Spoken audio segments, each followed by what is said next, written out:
સુરતી વાનગીનું નામ પડે એટલે સુરતી ભગત મુઠિયાનું શાક યાદ આવ્યા વગર બિલકુલ ના રહે. આ શાકનું નામ ભગત મુઠિયા કેમ પડ્યું એ તો મને પણ નથી ખબર, પણ ઝરમર વરસાદમાં પરોઠા, રોટલી કે ભાખરી સાથે ખાવાની મજા આવે તેવું ઝટપટ બની જતું ભગત મુઠિયાનું શાકની ઓરિજિનલ સુરતી રીતથી બનાવીએ.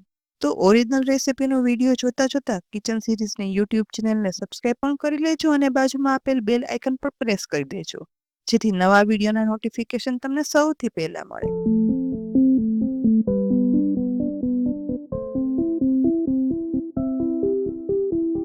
સુરતી ભગત મુઠિયાનું શાક બનાવવા માટે શરૂઆત અડધો કપ ચણાની દાળને 3 કલાક માટે પાણીમાં પલાળી હતી, જે ફૂલી એકદમ મોટી થઈ ગઈ છે. તો હોલવાળા ચમચા વડે ચણાની દાળને પાણીમાંથી નિતારી મિક્સરના જારમાં ઉમેરી દેવાની છે.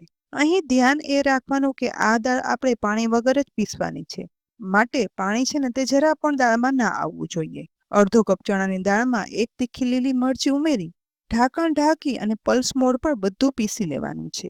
અહીં પીસ્યા પછી જુઓ, આવું ચણાની દાળ કરકરી રહે ને તેવું પીસવાનું, અને પીસાય આવું થીક મિશ્રણ તૈયાર થશે. પીસાયેલી ચણાની દાળને એક મોટા બોલમાં કાઢી લેવાની. એ પછી તેમાં એક મીડિયમ સાઇઝની ઝીણી સમારેલી ડુંગળીના ટુકડા ઉમેરશું. સાથે લીલા ધાણા પણ ઉમેરી દેવાના. મસાલામાં 1/8 ટીસ્પૂન ગરમ મસાલા પાવડર, 1/4 ટીસ્પૂન મીઠું, 1/8 ટીસ્પૂન હળદર પાવડર, 1/4 ટીસ્પૂન ધાણા જીરું પાવડર, 1/4 ટીસ્પૂન લાલ મરચું પાવડર અને 1/8 ટીસ્પૂન બેકિંગ સોડા ઉમેરી ઉપરથી ખટાશ માટે અડધા લીંબુનો રસ નીચોવી દઈશું, જેથી બેકિંગ સોડા એક્ટિવેટ થઈ જાય અને થોડી ખટાશ પણ આવે. હવે બધું એકદમ સરસ મિક્સ કરવાનું છે, જેથી કરકરી પીસેલી દાળમાં ડુંગળી મસાલા એકદમ સરસ મિક્સ થઈ જાય. અહીં આપણે દાળ પીસવામાં કે પછી મસાલા ઉમેર્યા પછી મુઠિયાનું મિશ્રણ બનાવવામાં ક્યાંય પણ પાણીનો ઉપયોગ નથી કર્યો. છતાં પણ પલાળેલી દાળના મોઇશ્ચરના લીધે જુઓ, એકદમ મુઠિયા તેલમાં પડી જાય ને તેવું મિશ્રણ તૈયાર થઈ ગયું છે. અને ભગત મુઠિયાનો શાકના આ મુઠિયા બનાવવા માટે આવું જ મિશ્રણ તૈયાર કરવાનું છે. બીજી બાજુ તળવા માટે ગેસની મીડિયમ ફ્લેમ પર તેલ પણ ગરમ થઈ ગયું છે. તો 1 ટીસ્પૂન જેટલું ગરમ તેલ લઈ આ મુઠિયાના મિશ્રણમાં ઉમેરી દેવાનું, જેથી મુઠિયા બન્યા પછી અંદરથી એકદમ જાળીદાર ફરસા બને. બસ મિશ્રણમાં ગરમ તેલ મિક્સ કર્યા પછી હવે હાથ વડે થોડું મિશ્રણ હાથમાં લેતા જઈ અને મીડિયમ સાઇઝના આ રીતે મુઠિયા છે ને તે ગરમ તેલમાં પાડી લેવાના છે. અહીં આ મિશ્રણ બનાવવામાં પાણીનો ઉપયોગ નથી કર્યો ને એટલે આ મુઠિયા તળવામાં જરા પણ સમય નહીં લાગે. કડાઈમાં સમાય એટલા મુઠિયા તેલમાં ઉમેર્યા પછી સાઈડ ચેન્જ કરતા જઈ આ મુઠિયાને તળવાના છે. લગભગ 4 થી 5 મિનિટ તળાતા ઉપરથી ક્રિસ્પી અને ગોલ્ડન બ્રાઉન કલરના આ મુઠિયા તળાઈ જાય ને એટલે હવે તેલમાંથી તેને નિતારી એક ડીશમાં પેપર નેપકિન પર કાઢી લેવાના, જેથી વધારાનું તેલ પણ છે ને તે શોષાઈ જાય. આ જ રીતે બાકીના મિશ્રણમાંથી પણ મુઠિયા તેલમાં પાડી તળી અને તૈયાર કરી લેવાના. અહીં આ મુઠિયા નોર્મલ નાસ્તામાં ખાવા હોય ને તો પણ ખાઈ શકાય તેવા ઉપરથી ક્રિસ્પી અને અંદરથી એકદમ ફરસા પોચા બને છે. મુઠિયા તળાઈ અને તૈયાર થઈ જાય ને એટલે આ ભગત મુઠિયાનું શાક બનાવવા માટે અહીં એક મોટા સાઈઝનું બટાકું લીધું છે, જેની પિલરની મદદથી છાલ કાઢી લેવાની.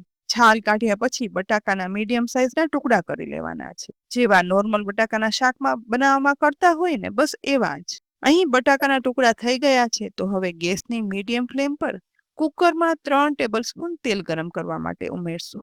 આ શાક કુકરના બદલે છૂટું વઘારવું હોય ને તો તેમ પણ કરી શકાય. તેલ ગરમ થઈ જાય ને એટલે તેમાં અડધી ટીસ્પૂન રાઈ, અડધી ટીસ્પૂન જીરું, 1/4 ટીસ્પૂન હિંગ, સાથે આખા મસાલામાં તજ, લવિંગ, બાદિયાન, તમાલપત્ર, સૂકા લાલ મરચા અને આખા કાળા મરી 5 થી 6 નંગ લઈ વઘારમાં ઉમેરી દેવાના. આખા કાળા મરીનો આ શાકમાં ખાસ સ્વાદ હોય છે, માટે યાદ કરી અને ઉમેરવાના. બસ બધા મસાલા છે ને તે વઘારમાં ફૂટી અને ઉપર સુગંધ આવવા લાગે ને એટલે 1 ટીસ્પૂન આદુ, લસણ અને લીલા મરચાની પેસ્ટ ઉમેરી દેવાની. વઘારમાં આ પેસ્ટ સહેજ એવી સાતળ્યા પછી સાથે સાથે એક મોટી સાઈઝની ડુંગળીના ઝીણા સમારેલા ટુકડા પણ ઉમેરવાના. વઘારમાં મિક્સ કરી અને ડુંગળીને ગુલાબી બ્રાઉન સેમી ટ્રાન્સપરન્ટ થાય ને એવી સાતળવાની છે.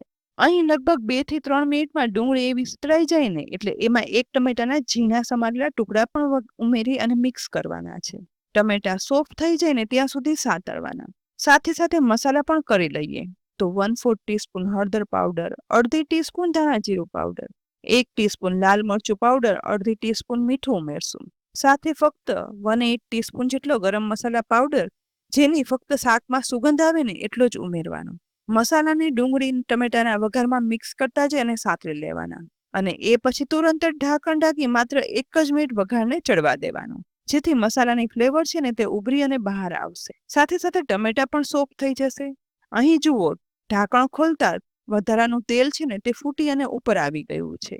બસ આવો વઘાર થાય ને એટલે પાણી ઉમેરી દેવાનું અને વઘારને ઉકળવા દેવાનું છે. અહીં આ રીતે વઘારને ચડવા દઈએ ને તો પાણી ઉમેર્યા પછી અને શાક થયા પછી પણ બધું તેલ ફૂટી અને ઉપર જ રહેશે. હવે વઘાર ઉકળવાની શરૂઆત થાય ને એટલે તેમાં સમારેલા બટાકાના ટુકડા ઉમેરવાના અને સહેજ એવા મિક્સ કરવાના. હવે કુકરનું ઢાંકણ ઢાંકી સીટી લગાવી દેવાની અને ગેસની મીડિયમ ફ્લેમ પર કુકરમાં 2 સીટી કરી દેવાની છે.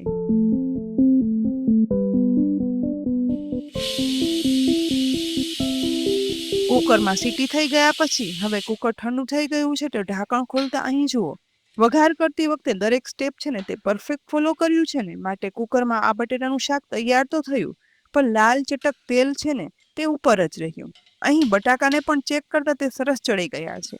તો ફરીથી ગેસની ફ્લેમ છે ને તે ઓન કરી અને મીડિયમ કરી લેવાની. ફરી શાક ઉકળવા લાગે ને એટલે અડધો કપ પાણી વધારાનું ઉમેરી દેવાનું અને થોડો એવો રસો કરવાનો.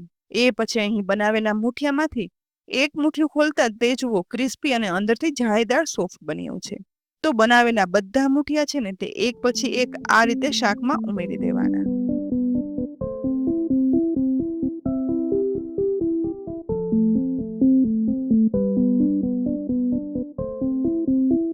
હવે હળવે હાથે બટાકાના રસાવાળા શાકમાં મુઠિયા છે ને તે બરાબર મિક્સ કરવાના છે.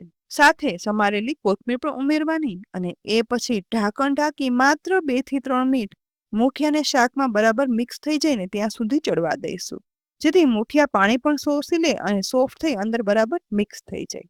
આશરે 3 મિનિટ ચડ્યા પછી બનેલા ભગત મુઠિયાના શાકનો એકદમ સરસ સુગંધ આવી રહી છે.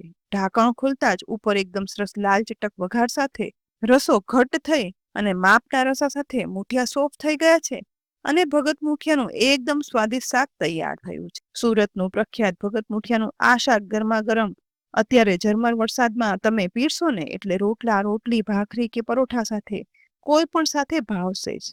ના વધારે શાકભાજી કે ના વધારે મસાલા, છતાં પણ અલગ જ સ્વાદિષ્ટ આ ભગત મુઠિયાનું શાક બનાવવાની એકદમ સહેલી રીત અને એકવાર ચાખો ને એટલે સ્વાદ તો મોંમાં જ રહી જવાનો.